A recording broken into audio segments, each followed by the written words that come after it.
My people, come see the one where they happen now. We don't make the video more than 3 times for this channel. As we they talk right now, they say that for inside Imo State, some group of people where they use KEKE bus and other buses, they work out for the city. Once you enter this bus, my dear brother and sister, now so they go take see the person. And the worst thing where they do, waiting if they carry the person, they go carry the person, go butcher them. As they butcher them, they carry things where they for inside in body, go they said. Now they know where they carry them, they go. We don't they cry your beg. The government where they for inside the Imo State make una do something, because our people no go come up for house to go find wetin they go eat. They no go waka enter their house again. It will never be the portion of my fans and everyone where they hear this voice. Please, you have to share so that this information go viral, so that people go know wetin dey happen as we dey talk. My wonderful people, don't forget to see there for Balabas gist. Please watch this video from beginning to end and hear wetin the testimony where this the interview where this our sister, small sister, do with our brother where they call Nosonkwa. And please watch from beginning to end and share the video so that other people go get the information and know wetin dey happen as we dey talk. These investors, they are still here. They are still here. In Agwandimo, to be very, very at alert, to be very, very vigilant. The other day, I played a voice, a woman that was nearly taken by these people. But today, I am going to bring you an interview I conducted with a little girl of about 20 years. Ndi Okan Harvester Sa Buru from Garden Park. Even one with his own way be Okigwe. Even one with the way we need more here, no Okigwe. Even one with the way from Garden Park. Oh, can one Baramoto call our own way, Bonala. Even with his own way, need more here, no Okigwe. About who okay. Because this girl, Chineke wonye Zoria, I have a miracle. Chineke Zoria, and the Chineke Soprani Zoria, so that other people will learn. Other people will learn. Obruna, I get your lungwa. I have something to talk about, especially even the police. You know, one day I got 100 on the motor de Yona. You can't see driver. Why are these people sleeping? Why are these people in your car sleeping? Because Sundia Nemo Harvesters now we had a Fedi Memoto. Everybody will sleep off. It is left for the police in this stop and search and die. Come on, Hagana, push button da. Now see, why are these people sleeping? My friend, put them there. Wake them up, my friend. Wake them up. Police people. Onya ula higora ni memoto. Whether private or public. Order the driver to wake them up.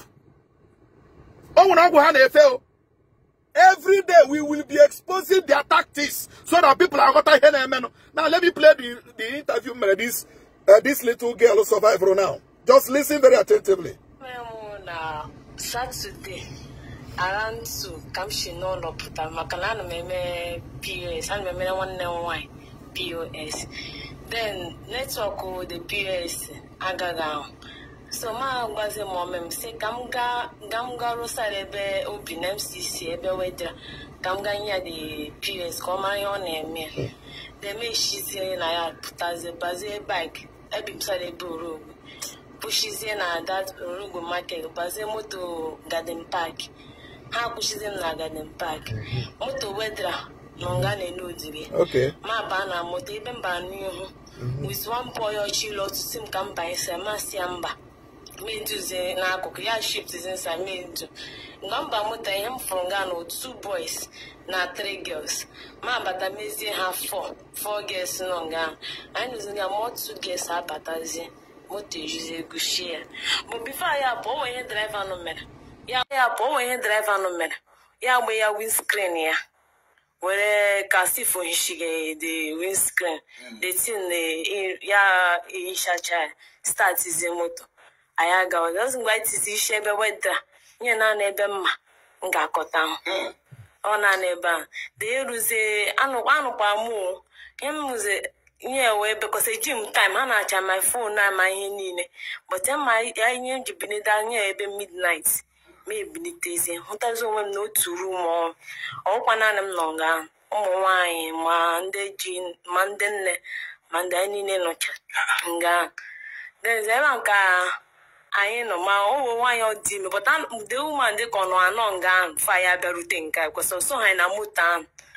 Then see, always a honey, the worst part to honey no gun, no charm mask. There's those guys no mask, both the female that are working with them, no mask. So I never phone getting get too much. I have borrowing the person who pay pass by pass. Hey. That was the guy one boy or a mamma, but then my honey no my dog working in your gun. Here with the phone, Pia John, no more way going away phone, Marcia, Macana, edge me who made my screen wallpaper. There are some no more way for Marcia, yes, okay. Ye, dear. One phone ring. Ya me amanyoya, ya way here, ya way. Colleague have been address, and I want to get Ijiban phone, yasina. Akwanya ha na-eme ka ọ nata ka ọ cheki ma ọ ga-anata ransom English na Igbo ka ha ji pụtakwa nke Hausa ndị onye Hausa nọ nga then ya si that na ọ chọrọ icheki ma ọ ga-anata ransom ka a na-asị ya na nke m trayere ha na parents ha na-ada akwụdi 3 million 4 million highest ha na-enye 2 million the boy say my try my own so I say ha okay I know I do one. You have turn by turn. I need to turn give you more again. Ba so return one pregnant woman no the woman that immediately and I want a doctor in the next week. No gam. Now happen here. I want to put a which in account here. And the woman here is she's on gun. Now can what is it? New why was it the woman? Because I don't remember. Chapuzi ya onu. Then the new hine gun can get me. Then you know the woman, and I may a turn by turn. You turning out boy. That boy you phone my baby, I'm biddy, I'm shingam bini, Ujabam now. Mechina oge muiru, as Namga do. Nakukoyeke, neighbor. Ma aga fish can 5 people. They are doing panga. On your name. They are no longer Saturday, Sunday. No food though. Nani mbiri. Kahanye get pure water. No food.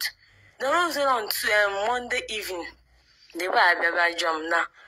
Phone me ring get it too much. Now self over and WhatsApp because I'm a peshamini.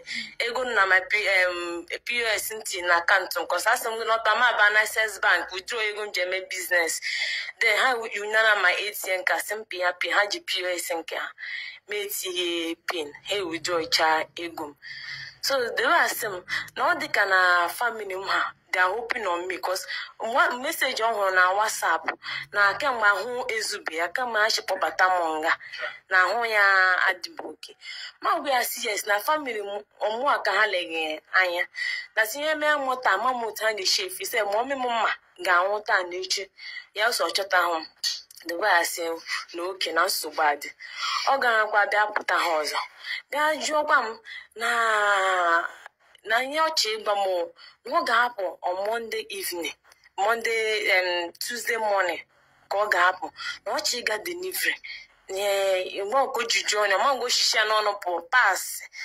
O chi ga deliver pass. Ndem mad yes, make ha court. No chi ga deliver. Uja bianom. Ya wa say na ga ma dey alert. Sa ya potem me so we are immediately. Mama no nkete. No nga ebe akpa. Ekpekwe ha me ha kporo ndị mmadụ ha ba onye na-akpọrọ ya agaghị afọ ịbọta ya ga n'olu onye ahụ ebo ya ntị ya mebe ọ ga ha kọtụrụ ya olu after mgbe anyị nụchara olu ya agaghị anụ ọzọ so o ruziole Tuesday morning ya nye dịka ebe 4-5 dewe abịa o jikwa fonu m ya bịa kpọte m were fonu m ọkụ fonu gbam n'ihu ma hụ data m 2-5 4:32 so dewe asị m na mbilie na opwala ma oyibo no tapu mu ja bia meje so rure ton kemo ibu nko skem we Saturday mbia ama he egbu ne mgba Masi okay, yeah, but whether in Kishi Maya, Kishizi more Akam. So what was the map? That no gonna see. Where they carry this girl? She had tell you since where this girl come here. You never tell me what you see for this girl.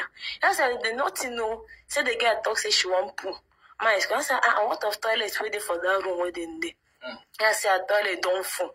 I know say organ never say man no use pump water. Water no day. So the girl no one take the mic and go for push.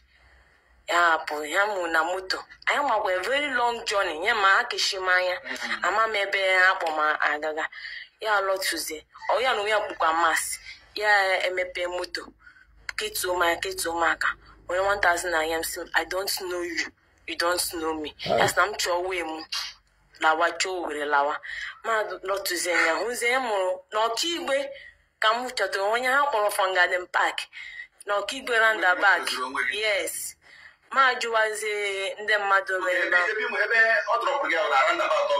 roundabout Okigwe oze Enugu ebe ahụ nyo bụ control Musiana but elezi m anya na ka m check ma ga plate number ya wona the motor were place yes eti ko so gbam that yeah ash color yes nyo gbara m na ọ na-aga deliver na Enugu otu ko shi put oleme ma ya drop presentizi ma juwaze ndị mmadụ si ha rowa na asanye ma chome kpọ momem ha gwa m no we mebine duti ihe megen na aga ho ehepom otu wa shede ore mu ụmụnne unu anụla ya unu anụla otu this girl a na-akpọ Miracle shi Chineke shiri zọpụta ya eme escape from ndị organ harvesters. When we started saying that enwere ndị organ harvesters, some people nwere ike agaghị understand. Organ harvesters, they are real in Imo. Now, I am with one location, Okigwe. I am with one location, Okigwe. Over the investigation, I know name, Chopota, Nande Achroson, a lot panta. Most of them wouldn't name organ harvesters in that. Most of them was Sanda Achroso, including Undibo, wouldn't name organ harvesters in there. Now, learn this girl, Baramoto from Garden Park, Koga Wedra, Ebomoto Zurungi, we need more here, Okigwe. N'ime room ebe ado wachara ụmụ agbọghọ bi ụmụ nwanyị ma nwanyị dị ime ha gburu ka ọ tọọ ya olu gbaa ya egbe n'isi nwanyị dị ime ndị uwe ojii ka m na-arịọ anybody that is sleeping in any car ma unu na-eme stop and search tell the driver to wake them up. The driver cannot be the only person that is awake and others are sleeping. The driver cannot be the only person awake and others are sleeping. Please, in the police, I rock am na riu nu bikonu. Ejim Chineke ariu na ariu.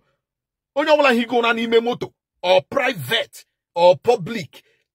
Tell the driver to wake that person up. That person might be a victim of organ harvesting. Pika rock na ariu. Everybody, be very careful. Imo State are safe. The organ harvesters are everywhere. Because that girl mecharakuo that even when they are there, they are still bringing more people with the boss emo. They are still bringing more people with the boss emo, painted blue and white. In case you pick one from Garden Park to Imo here no Kigwe, wo boss emo painted blue and white. Register o. Register boss emo register o. Oh my God! Everybody, please be very careful. Thank you. Share this message. Share this message because widely. Oh God. My wonderful people, welcome back. Shebuna don't hear them. So I tell God beg when I make una share this video. And for the everybody where they enter inside motor, please, both the police or the security, so if you see person where they sleep for inside motor, as our brother don't think talk up, make sure say when I try to work that person. At least when I don't catch one person for inside these people, you go mention or you go call out other people where the gather they do this kind of thing for inside our land. I beg share them so that other people go get the information. Thank you.